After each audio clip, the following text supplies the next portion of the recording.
1986, and MD Anesthesia 1996 from AFMC Pune.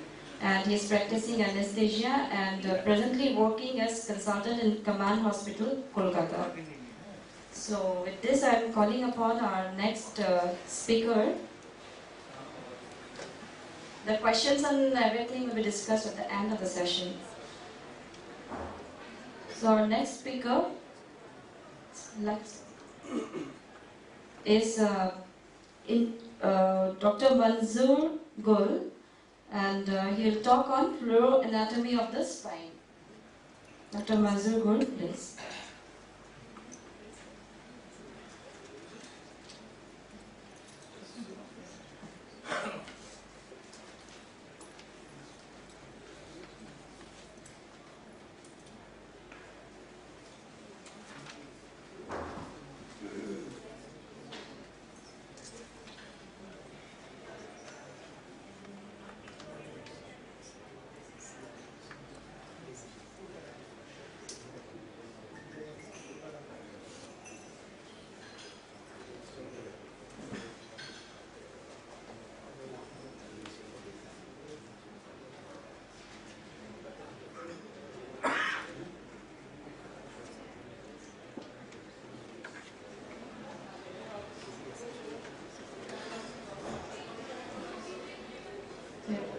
Okay, Dr. Manzoor Gul is he's an interventional spine and pain specialist working in Government Medical College, Srinagar, Jammu and Kashmir.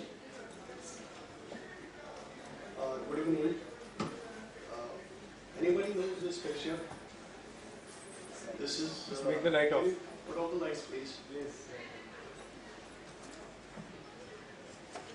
This is the first fluoroscopic picture taken about 120 years back. And the hand belongs to the wife of the inventor of the X-ray. This is, her name was Frau Roentgen. William Roentgen invented the X-ray in 1895, and then he was awarded the Nobel Prize for the same in 1904.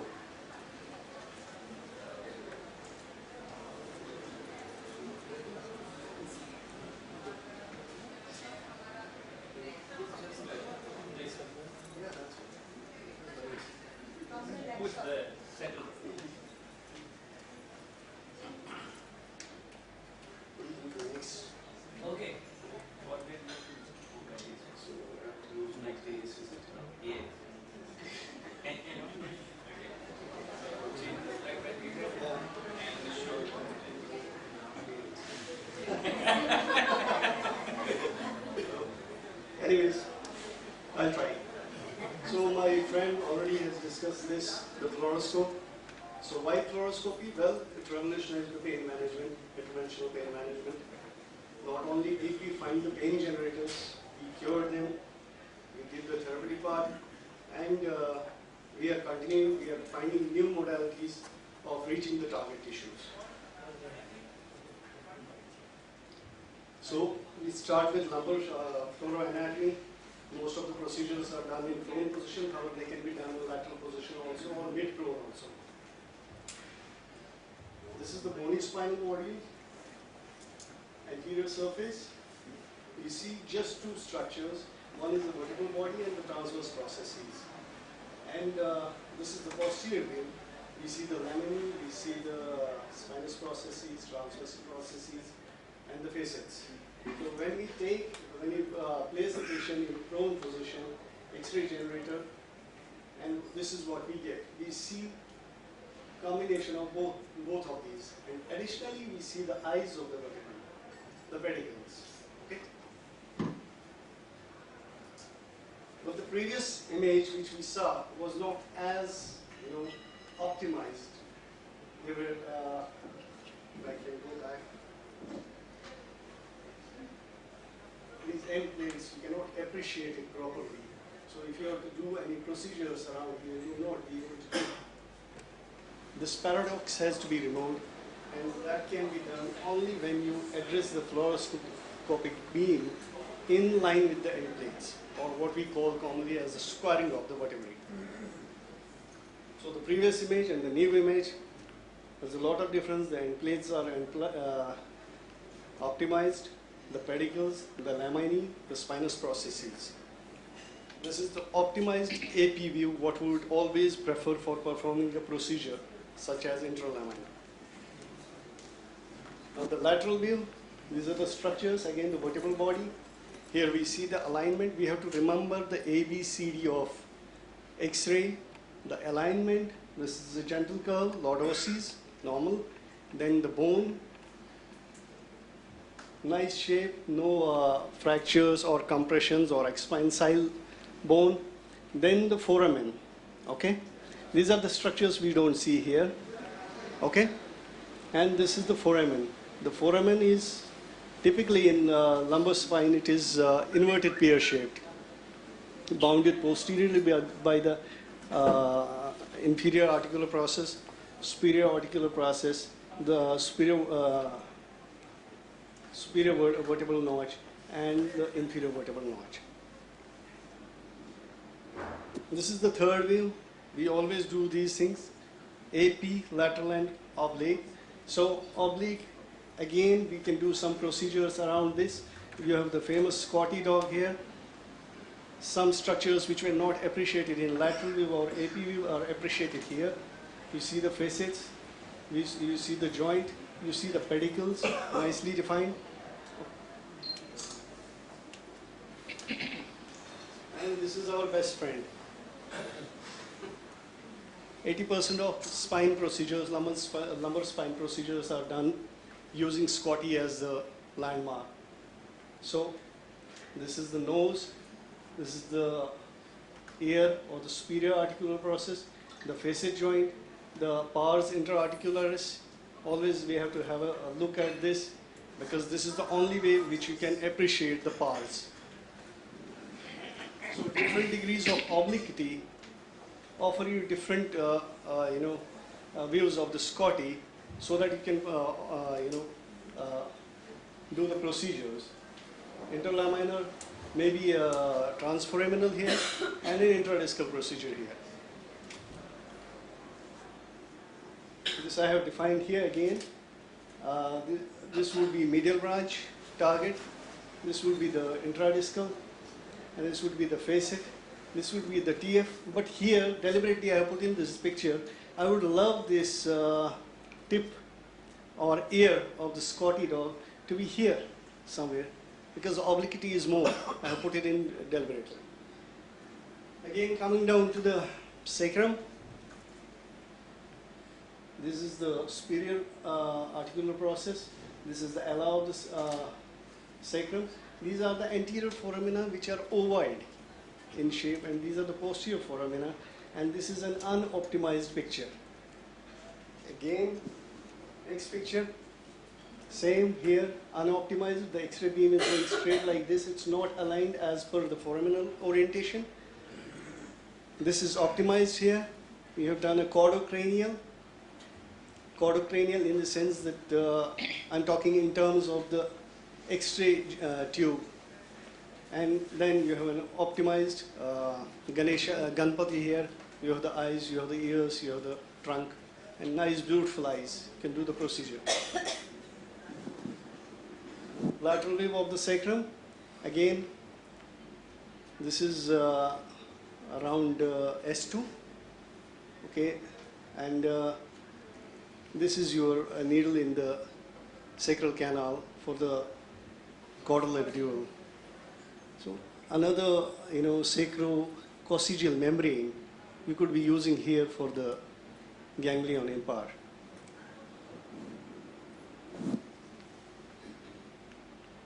Sacroiliac joint, the medial joint line or the posterior joint line, the anterior joint line or the lateral joint line. Here you do the contralateral oblique. You see it from the other side. If you are entering the right SI joint, you see it from the left side. So, beautiful this distribution. So again, thoracic can be done in mid-prone position or prone position. Same diagram. What you see anterior, you see the posterior, and this you have the combination of these, and this is the zoomed in view. Here we have to appreciate one extra structure, that is the rib head, and the other structures which we will be discussing in a moment. Lateral view, the vertebral body, the disc space, the foramen. Here I have discussed a procedure. This is the transverse process. This is the axilla of the transverse process. We can do a transforaminal epidural steroid injection here. We could hit the lower border of the transverse process and slide in and dye distribution here. Again, this is the oblique view of the thoracic spine. You see the pedicles, you see the laminae. Again, here you could slide down between the just below the pedicle and medial to the lamina for TF. There is a well-known technique, two triangles and a box. Here you could do an intradiscal procedure also. You would have a box here, medial border of the rib head, lateral border of the pedicle, and this is the box you can go and do an intradiscal procedure here. Facet, very difficult to appreciate in AP position. This is an outline of the superior facet, the inferior facet. What you could do, you could start at the 6 o'clock position, go towards the 12 o'clock position, going in a steep way and slide inside the facet joint. This is a beautiful arthrogram here. Cervical procedures can be done in supine position, lateral position, prone position, any position you like. So again, bony module, A, B, C, D, always we have to remember. Alignment, bone morphology, disc spaces, end plates. This is a beautiful hill and valley configuration. The hill corresponds to the facet joint, cervical facet joint, and the valley, the waist of the trapezium where you do the medial branch block. This is another example of needle in along the spinal laminar line, and this is the cervical epidural in AP dye distribution. Again, the previous picture as I discussed, this is the superior facet, this is the inferior facet, this is the landmark for the medial branch. This is your J line or spinal laminar line, and these are the transverse processes with transverse foramina. Again, oblique. This is here you have seen the. I have reversed this picture. This is the foramen. This is the superior vertebral notch, inferior vertebral notch, and this is the hyoid. These are the landmarks for if you want to do an intradiscal procedure. This picture. I forgot to tell you this. This is very important. Ancovertebral joint, the uncinate process of the lower vertebral body articulates with the lower border and forms an ancovertebral joint. This is very important for performing the intradiscal procedures. This is an oblique. You have a full defined cervical foramen, and then you can, this is your junction between the uncinate process and the vertebral body, upper margin of the vertebral body or end plate. So you can slide down here. This is another procedure where you have a landmark for the stellate block, though you could do it on AP wave also. Last but not the least, mouth open wave of the planto-occipital joint. This here, if you can appreciate, this is the atlanto-axial joint. The space is widened in rheumatoid arthritis, so before going in for the injection, you have to rule out that. That's it. Thank you.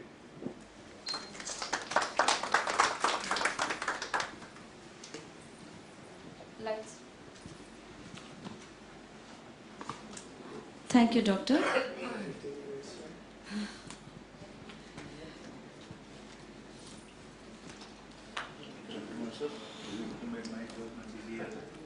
Okay, I'll call upon our next speaker, Mr. Kiran Jaiswal, and his topic is needle placement for basic lumbosacral procedures.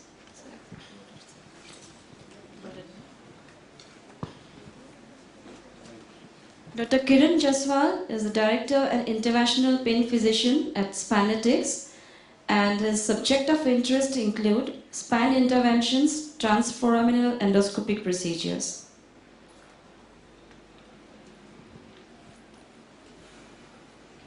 Subject of interest. Today's topic is needle placement for basic. Good evening, friends. So, I'm not going to introduce myself furthermore. You just log into www.spinetics.in. You can find all the information regarding myself and my centers. So, topic is basic lumbosacral procedures. I'll start with basic lumbar procedure. But before to start, I thank to Dr. Mansoor. He made my job much easier because he shown all the fluoroscopic. Ultimately, here the topic is needle placement. Without invention of fluoroscopy, I think I might not have conducted your talk. So, thank you, Dr. Mansoor. Here, basic lumbar procedure, everybody should be aware of. I think 99% of here are of anesthesiologist, I assume. Who is non-anesthesiologist? Alright. Then either it's from medicine or radio or ortho. Right. So, little bit, for fluoroscopic point of view, little bit difficult for you if you are not used to with the fluoroscopy. But this is the basic and fundamental to understand the fluoroscopic anatomy before to proceed for any kind of interventional pain procedure. You must understand the basics, and after that, since morning evaluation has been done, so I think you might become master up till now that this patient requiring this patient requiring this. So, these are the basic lumbar procedures.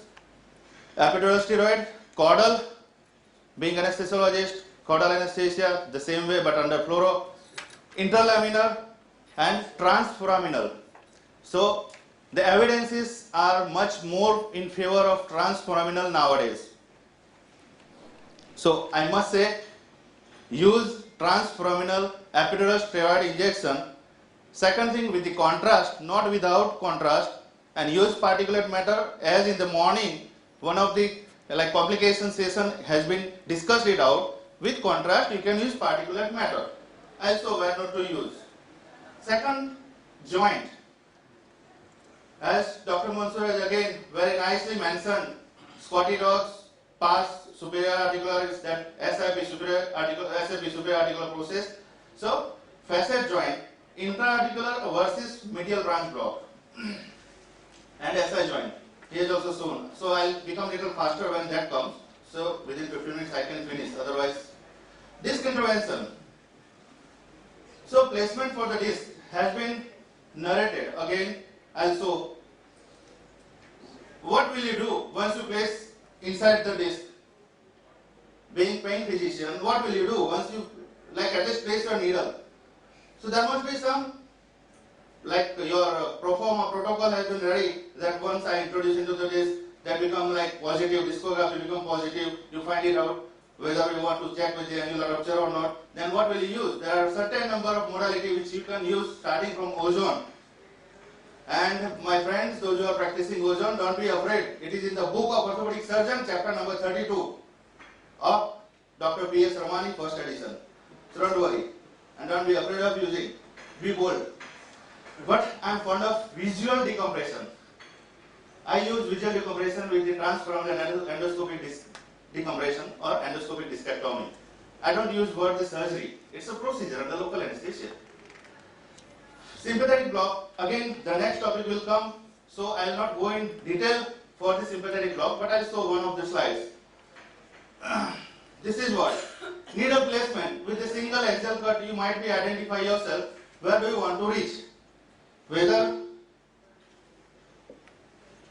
I have Mercedes, but I don't know how to drive. Which one? Yes, thank you. So, this everything you are aware of into the axial cut. Now you are becoming master also. while reading MRI. So axial and sagittal curves. Disc, here comes like ganglion, that is what? TRG. The point of interest of facet, transforaminal, disc interventions, and also why you are into the ICRA today? For the recent advances. I'll show the what is recent advance. This is recent advance. Putting scope transforaminal into the disc.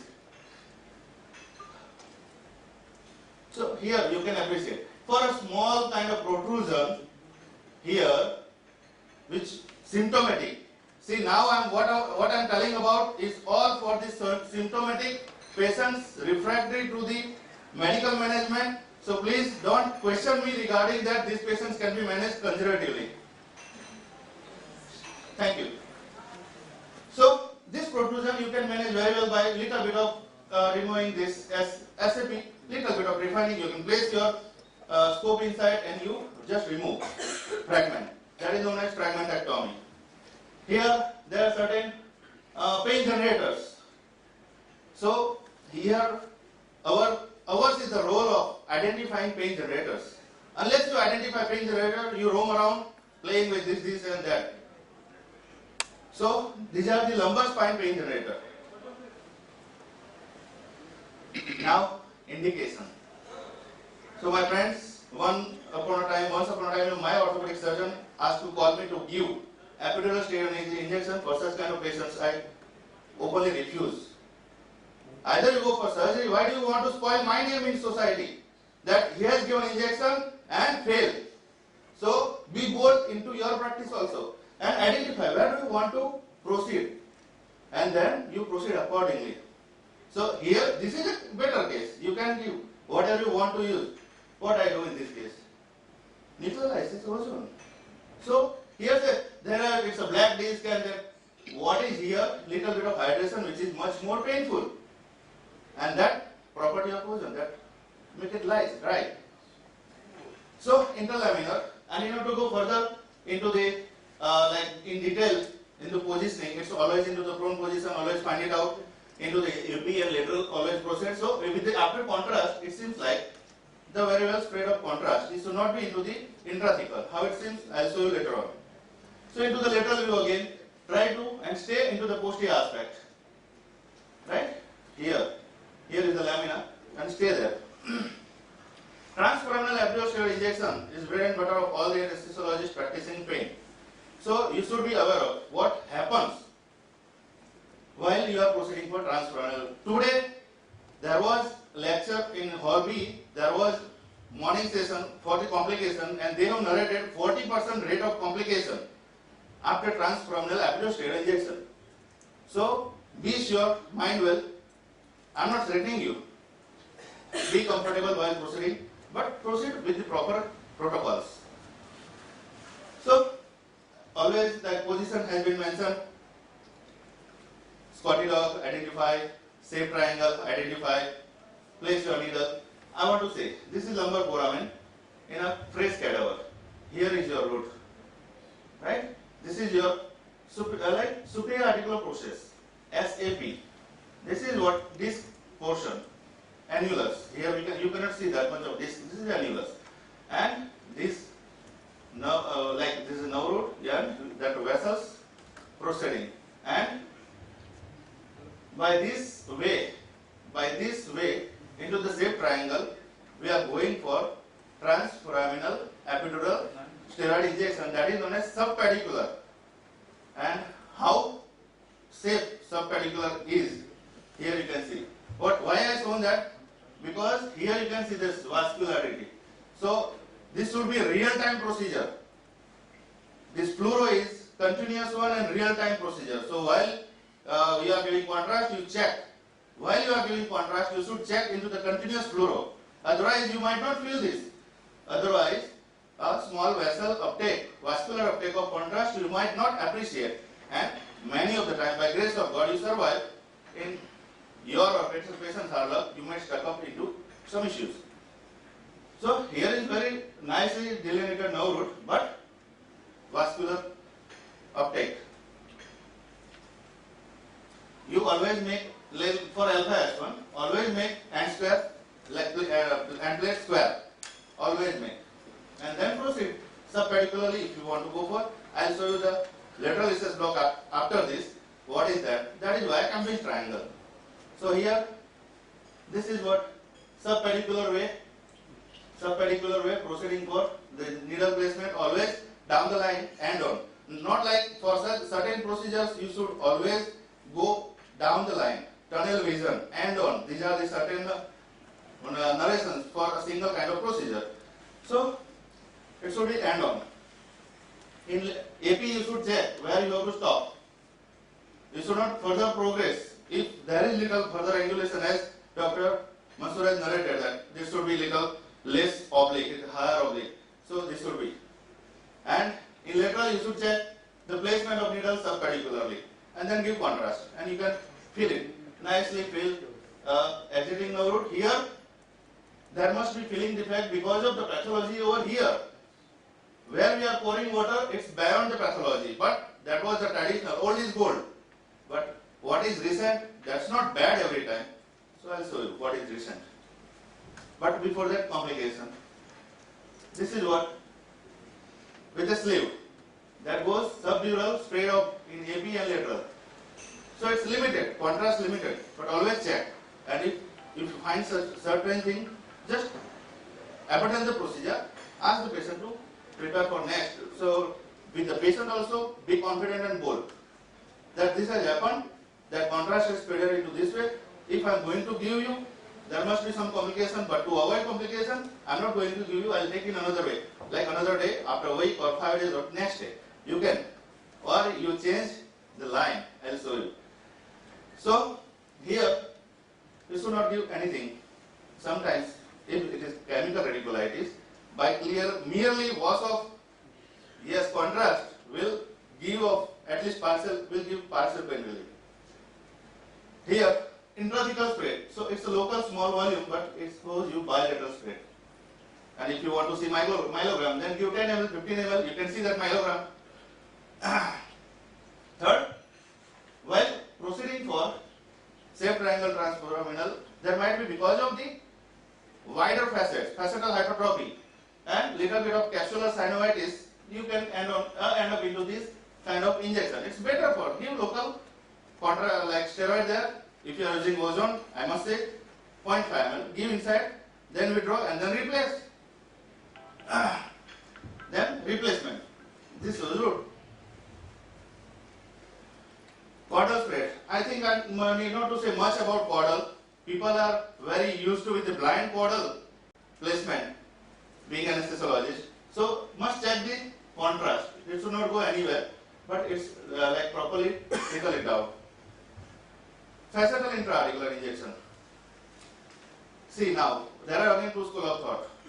One says, no, don't give intra-articular. Second says, you can use if you find grade 1 or 2 synovitis, not 3. But that means inflammation, if you find out on MR finding, whether synovial streak is there or not, then that patient will be benefited. This is placement for medial branch. As Dr. Mansoor said nicely, like that eye of spotty dog. So always target, hit the target. If you miss the target, fail procedure. Retarget again. This is lateral recess block. Ultimately, it's a modified name of transforaminal epidural steroid injection. Subarticular region. This is what? Subarticular. Into the posterior aspect, I must touch the SAP, superior articular process, and then advance little bit, like this way. But I should stop my needle before medial pedicular line. Medial pedicular line means this is medial pedicular line. Before that, if I advance that, this is the technique used for far lateral percutaneous or lateral, like percutaneous, not lateral but far lateral, and posterior percutaneous lumbar transforaminal endoscopic discectomy. Depends on the pathology, where do you want to end up. So, here with contrast, you can appreciate, but if I advance further, this is like intradiscal procedure. See, if I advance further, this becomes like intradiscal procedure. So, here you can see where you have to stop, medial pedicular line, before posterior ungular ligament line. This is what Cambridge approach, this is subpedicular approach. Cambridge, that boundaries are made up of here, onto the posterior aspect, it's a facetal. superior articular process into the this is over triangle like this way, Cambridge triangle. So that medial border, it's by this by some sort of vertebral body that forms bony part of the lateral recess area. Sometimes you may just end up over here and give, and you can find out very well spread of the contrast and then inject. So inferior portion, and above is root. So that obtuse angle that made up by extending root. Traversing root is somewhere here. So if you advance further, but you are anterior to the traversing root, right? So it's a very safe triangle. You can accommodate around 1.5 centimeter size of sleeve, but not in India market. This is 7.5. We are using 8.1. Intradiscal procedure. So now I think you become master how to proceed for intra. This is also little higher oblique, but the theme is the facet line should be, if you want to proceed for intradiscal procedure, the theme is should be little half of the vertebral body. It should be, facet line should be at the half of the vertebral body. Try to touch the facet first and then negotiate. So you can have both. You can give local for the lateral recess area and then enter into the disc. For sinovertebral now also you have to end up over here and then give. So you will provide much more benefit to your patient, though either short term or long term. For long term you have to identify which modality can be used for long term relief. In later date you might turn up which is giving you long term relief. This is what discography. Why discography always when you are proceeding for the disc procedure? Here up you can see that there is leakage of the contrast. There is a large annular tear, that is known as broad-based annular tear, broad-based protrusion that has leaked out. Nothing to worry about leaked out. Yesterday also when we did one case, that contrast from broad-based alpha S1 protrusion, it has leaked off. When we were performing endoscopic discectomy then. So always do contrast. This is SI. I don't think Dr. Mansoor has shown that it should be angulated contralaterally. So the arm should be on the contralateral aspect. Sympathetic block. Next session is for the sympathetic one. But see, 1, 2, 3, 4, 5. Here up to 3 and starting from upper 2. These are the three main. Here you can see, this is what disc level. This is disc level. This is upper vertebral body level. This is middle vertebral body level. This is lower vertebral body level. So it has been arbitrarily divided into 4 zones. And for your MRI finding also, I must say, when your MRI or radiologist or technician of the radiologist gives section for MRI, he must give you the section of disc level, pedicular level, subpedicular level. That's way. So anatomical segments. Here we made 4, there are 3. And again placement, I think placement will come with that sympathetic block session. So I'm not going for that. But here superior like hypogastric now also, that will also come in your yes, that sympathetic block. And as you said, ganglion impart, right, it's here into the anatomical picture and AP lateral view. So thank you friend, this is monogram. Shows each and everything from head to toe.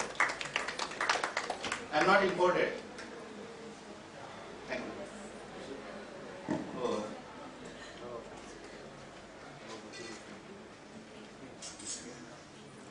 Thank you, sir. I'll call upon our next speaker. Have it on www.spinatic.in. This one. Needle placement for sympathetic blocks by Dr. J.M. Panchal. Dr. J.M. Panchal is a consultant pain physician, Sanjeevani Super Specialty Hospital, Ahmedabad, Gujarat.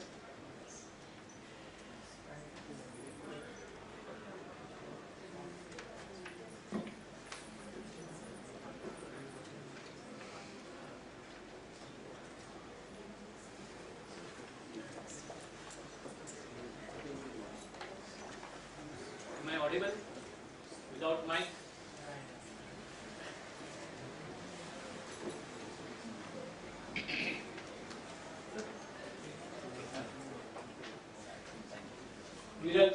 for sympathetic blocks. As such, it's a big topic in the pain management, but I'm given 15 minutes, so I'll be as concise as possible and as rapid as you can catch, and you allow me. So, I'll cover the stellate ganglion, T2, T3, celiac plexus, flattening nerve, lumbar sympathetic, superior hypogastric, and ganglion of Hilbert block. So before performing any sympathetic block, what will you look for and what you should know? For that, it's a mnemonic, ICICI FIPN, where I stands for indication, C stands for contraindication, I again for informed consent, C for complication, I again for investigation, F for fasting, I for IV access, P for part preparation, and M for monitoring. Do check all these things before each block and you will find something important to look for. So I am describing some common things for all the sympathetic blocks. Now these are basic things but important ones. Administer prophylactic antibiotic before the procedure. Attach standard basic monitoring. Prepare the skin, wrap. Infiltrate the needle entry point with 1% lignocaine. Needle tip is bent about 10 degree opposite to bevel for better manipulation and direction. Always confirm final needle position by both AP as well as lateral views. Negative aspiration of blood, CSF, etc. after needle tip placement should be confirmed before injection of local anesthetic, steroid, neurolytic agent or radiofrequency ablation. Continuous fluoroscopic image during contrast injection should be observed to rule out the intravascular needle placement. This is very important. Then 1% lignocaine or 0.25% bupivacaine are used for the diagnostic block. Phenol and alcohol are used for the therapeutic block. Steroids can be given with diagnostic as well as the therapeutic block. Lignocaine is always injected before alcohol injection or starting radiofrequency ablation. Needles should be flushed with saline after alcohol or phenol injection. Rotate the needle each time before starting next cycle of radiofrequency ablation during 2-3 series of the radiofrequency ablation cycle. And patients should be monitored for at least 2 hours after procedure. So these are the headings under which I will be describing each block procedure. That is patient position, C-arm orientation, needle entry point, direction of the needle, final needle tip destination, then confirmation, drug volume required to block, and the radiofrequency, stellate ganglion block. This is an anatomical figure which can easily guide you to place your needle at the target area, where you can appreciate that stellate ganglion is lying against the first rib and the C7 level. There are 3 approaches mainly used for the stellate ganglion block. That is blind technique, paratracheal C6 approach, oblique fluoroscopic approach, and the C7 anterior fluoroscopic approach. For blind technique at C6 approach, patient position is supine with folded sheet under the shoulder and mouth slightly open to relax the cervical musculature. Anatomical landmarks to be identified: the C6 anterior tubercle, that is Kazanec tubercle, and it is better palpated with the index finger, and retract the carotid artery laterally whenever necessary. Needle entry point will be at the tip of the index finger, palpating the C6 anterior tubercle. Direction of the needle should be perpendicular to all plans in the table, on the table, and it should reach to the C6 anterior tubercle. After reaching the C6 anterior tubercle, withdraw 2 to 5 mm to avoid injection in the longus colli muscle. Final needle position I have already told, that is on the C6 anterior tubercle, and withdraw 2 to 5 mm.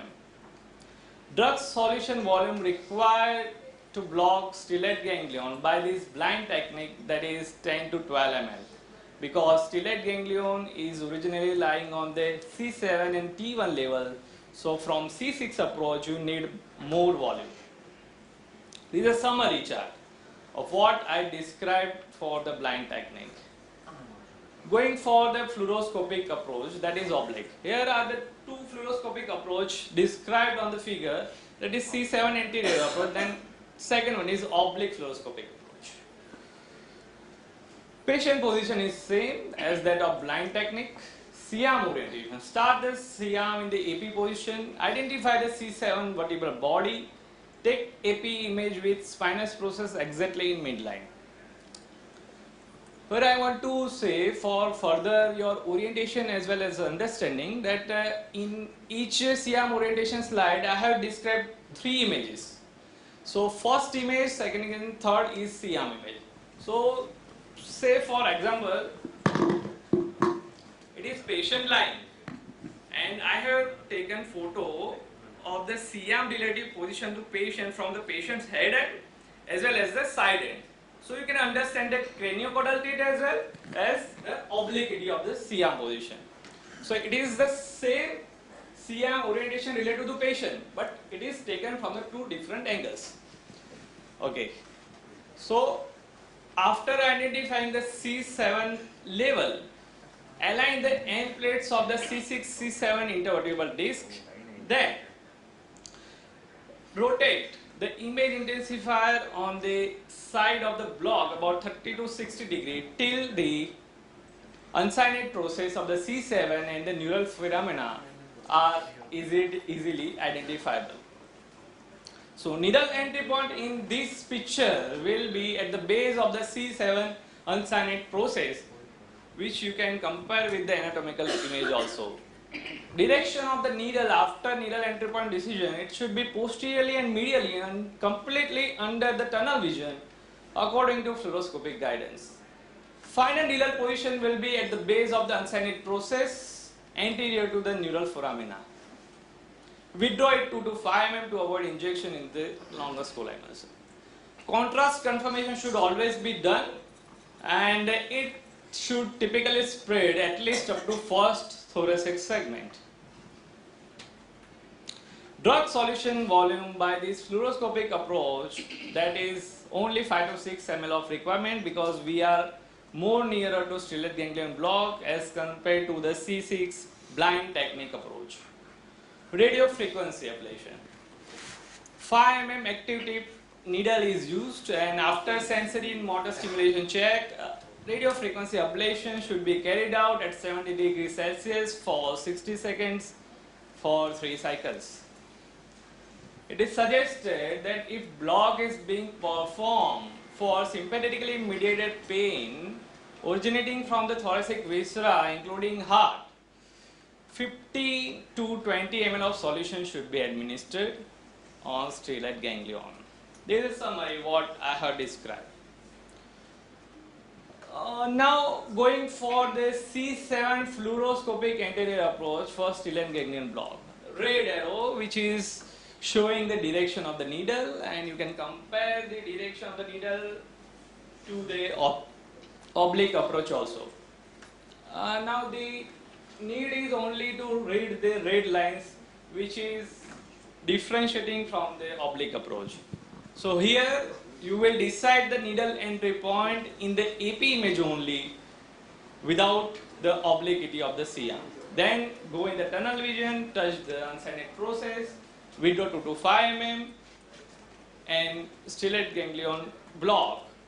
Like in this image, this is the anterior approach.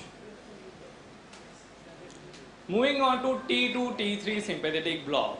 Here are the images to guide you for better needle direction to reach up to T2 ganglion. Patient position in this case will be prone with pillow under the chest.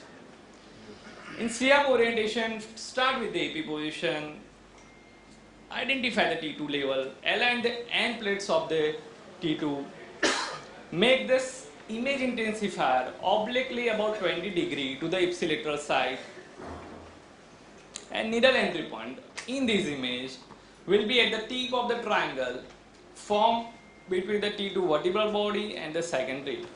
Always check that needle entry point should remain within 3.5 centimeter from the midline to elevate the pneumothorax. Direction of the needle, it will be according to fluoroscopic guidance, like in this image, that is end on view until the T2 vertebral body is contacted. After the contact, needle is walked off. Needle is walked on the lateral edge of the T2 vertebral body, and final needle position should be at the junction of the posterior 1/3 and the anterior 2/3 of the T2 vertebral body in lateral Siam image.